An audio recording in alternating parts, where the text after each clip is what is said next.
कहीं नहीं रोका। मैंने बीसियों इसी स्ट्रिप पे बीसियों जलसों की क़यादत भी की होगी, शामिल भी हुआ होगा। ये जो स्ट्रिप है ये बड़ी अहम है। इसमें हम चेयरिंग क्रॉस पे आके रुक जाते रहे। चेयरिंग क्रॉस पे प्रोविंशियल असेंबली का सूबाई असेंबली का वो बिल्डिंग है, वहाँ उसके सामने हम रुक जाते हैं और वहीं हम आखिरी जलसा करके और डिस्पर्स हो जाते हैं या वहाँ से गिरफ्तार हो जाते हैं। आगे हमने कभी सोचा ही नहीं जाने का। गवर्नर हाउस के गेट तक भी वो कभी कभी लोग पहुंचे हैं जिन्होंने किसी की लाश को उठाया हुआ है और वो, लेकिन वहाँ उधर से हम आगे नहीं गए। अब ये मेरी ट्रेनिंग है कोई भी कम से कम 40 साल की इस ट्रिप पे गवर्नमेंट कॉलेज के ज़माने से और ये अपराल की, और हमें आगे कोई नज़र नहीं आता ऐसा माइलस्टोन जिस पे हमने पहुंच के और अपने आप को दिखाना है। अब इन्होंने ये बिल्कुल फ्री रन दिया। एक तो free run to the corps commander's house, फिर free run to right in the corps commander's house. अब मैं कल तक ये समझता था कि the family of corps commander और फैमिली और कोर कमांडर हिमसेल्फ वो अपने आप को वहाँ से निकाल के पहले निकल के चले गए थे और उन्होंने कोर कमांडर्स हाउस बस हवाले कर दिया हुआ था अपने ज़हनों में टू दी ये राइटर्स। अब वहाँ से चलो आप 4 मील आप आओ, कोई एक पुलिस का सिपाही भी ना हो, ड्रोन कैमरास का दौर है, सेल फोन्स का दौर है। आप आईजी साहब, एक तो कलीदी शख्स है आईजी पंजाब, उसको पूछना चाहिए डिरेक्शन ऑफ ड्यूटी इतनी ज़्यादा कैसे हुई आपसे? आपको 3 घंटे पता ही नहीं लगा। फिर जब वो तोड़ फोड़ कर रहे थे कोर कमांडर के घर पे, वहाँ भी नहीं पहुँचे, ना एमपी पहुँची मिलिट्री पुलिस, ना पुलिस हमारी। ये किस तरह हो सकता है? ये मुमकिन ही नहीं है। छावनी के अंदर दाखिल होते हुए एक एक बंदे की तलाशी ली जाती है। अब ये वो टोटल फ्री रन, फिर free run in the total free run in the core commander's house.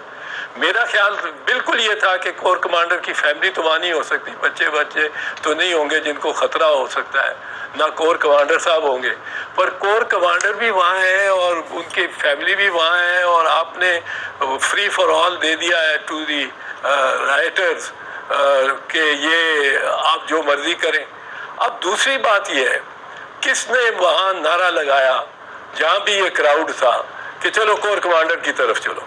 पहला जो शख्स था वो, ये तो क्राउड को मैं आई लेड क्राउड, मैंने लीड किया क्राउड को, और बड़े मिलिटेंट क्राउड्स को, ज़हनी तौर पे बड़े और बड़े एरोगेंट क्राउड को, क्योंकि दे आर लॉयर्स, काला कोट, उनके साथ वर्कर पार्टीज, हर पार्टीज का वो जो मजमा जिसमें 5000 वकील हैं, उनके साथ 20,000 25,000 ऑर्डिनरी सिटीजन्स हैं, ले सिटीजन्स, उनको कंट्रोल करना भी बड़ा ज़रूरी होता है। वहाँ लीडर हो तो कंट्रोल करता है।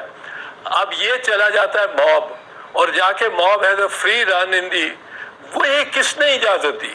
ये किसने डिसीजन ली कि जो भी कोर कमांडर के घर में जाएगा उसको नहीं रोका जाएगा, और जो भी वो करता रहेगा उसको नहीं, कुछ कोई मुज़ामत नहीं होगी, कोई फ़र्क नहीं आएगा? तो ये किसने कहा और किसने ऑर्डर दिए? और वो जानते हुए कि family of the core commander is also there, और सुना है कि कोर कमांडर की फैमिली जो है वो बेगम और बच्चे वो दीवार फलांग के, सीढ़ी लगा के दीवार फलांग के पीछे से गए हैं बाहर। तो ये पसपाई इतनी किसने इजाज़त दी? और इस पे मेरा ख्याल है कि सिपा सालार को भी, आर्मी चीफ को भी, he should be interested in knowing exactly who has ordered that, and और जी उसमें जी आप सही फरमा रहे हैं, एडमिनिस्ट्रेशन है बिल्कुल ये उसमें भी आईजी के बारे में ये बिल्कुल।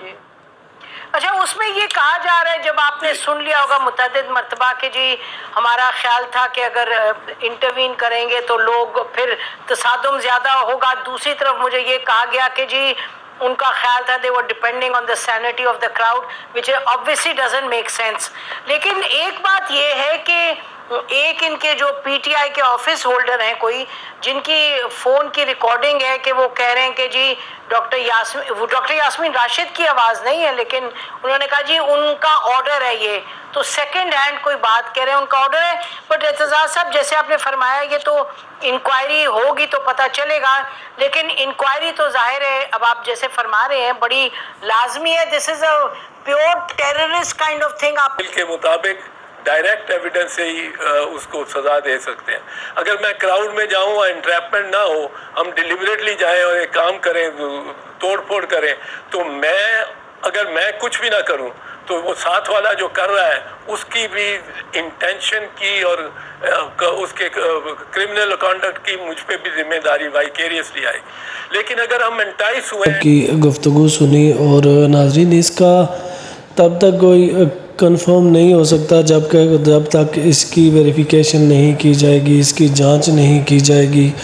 یہ جو کچھ ہوا ہے، جس طرح سارے ہی کہتے ہیں ناظرین کہ اس کی جانچ ہونی چاہیے اور ہونی بھی چاہیے ناظرین، اس طرح سے فوجی تنصیبات پر حملہ پاکستان کی تاریخ میں شاید نہ ہوا ہو جو اب ہوا ہے، اور اس بات کی ناظرین پوری طرح سے اور اس کی صحیح جو ہونی ہے انکوائری ہے وہ ہونی چاہیے، صحیح طرح سے پتہ چلنا چاہیے کہ کس نے یہ کانڈ کیا ہے اور کون اس میں ملوث تھا، اور جو شخص بھی اس میں ملوث ہو اس کو اس کی سزا ضرور دی جانی چاہیے۔ تو ناظرین اعتزاز احسن صاحب کی باتوں سے ابھی بھی نتیجہ جو ہے وہ اخذ نہیں، کیونکہ نہیں ہوا ابھی تک، اس کی انکوائری نہیں ہوئی۔ جب اس کی انکوائری ہو جائے گی پھر ہم سب کو اس بارے میں کنفرمیشن ہو جائے گی۔ تو ناظرین آپ کی جو رائے ہے اس بارے میں ضرور بتائیے گا۔ اللہ حافظ۔